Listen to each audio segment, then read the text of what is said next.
Hi everyone, I'm Jenna Didi and I've been cosplaying since 2014, and my recent cosplay that I did was Bo-Katan Kryze from The Mandalorian Season 2.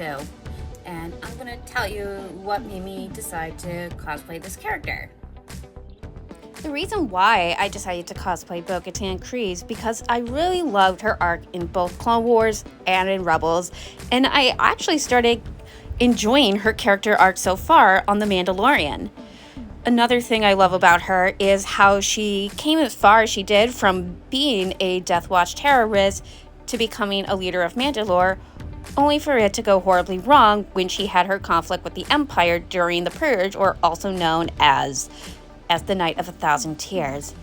And I am looking forward to seeing more of our favorite girl boss / Queen of Mandalore and see where she goes from there. So the original costume that I got was actually a Christmas gift from my sister. It was really nice and all, but it was a little too dark in general, so in response I decided to take it upon myself to make it my own and do a little repainting. In order to repaint my armor, I used a set of paint markers that I ordered online.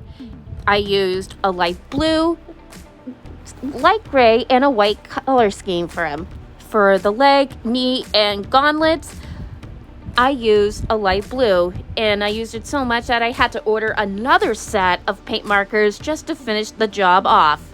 And I really liked how they looked weathered, even though it was done with paint. Well, paint markers in this case, but I wanted to be as show accurate as I could. And for the chest armor that I painted, I used a light gray paint marker, and for the heart, I used the white paint markers.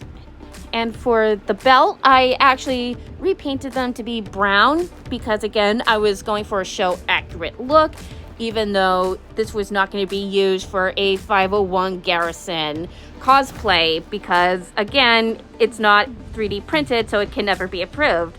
And as for the patches, I managed to replace the stickers that came with the costume with a set of handmade patches that I ordered online at Etsy. And I managed to glue them on, and they lasted through the con when they fell off due to a very warm August day. But it was worth it. After the armor was completed, I ordered her headband from the show on Amazon via I Cosplay, as well as the ginger bob wig, which, by the way, was also ordered from Amazon. And once they arrived, I decided to do a quick makeup test, and I was really satisfied.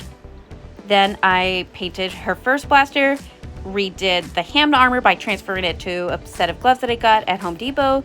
Then I ordered the Darksaber on eBay, and that was satisfying to me. Then I got a second blaster and did some painting. And once that was done, Bo-Katan was ready for her Fan Expo debut. And it went really well.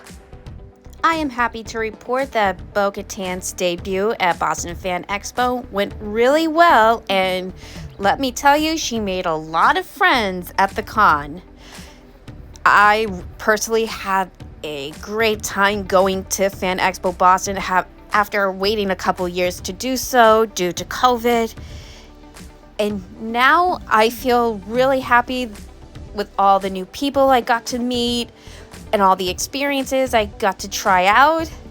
And I feel inspired enough to upgrade her over the next few years, starting with, of course, her show look, which is from Season 2, and I hope to get started on that next year. Also, at some point, I also plan to do Bo-Katan's designs based off her appearances in Clone Wars, the final season of the Clone Wars series, and from Rebels, as well as a few casual looks that I think would be really funny. But anyway, thank you for joining me on my Bo-Katan journey, and I hope I could hear from you guys soon. And what do you think? Is Bo-Katan part of your cos plans? So anyway, I'm Jenna Didi, and this is the way.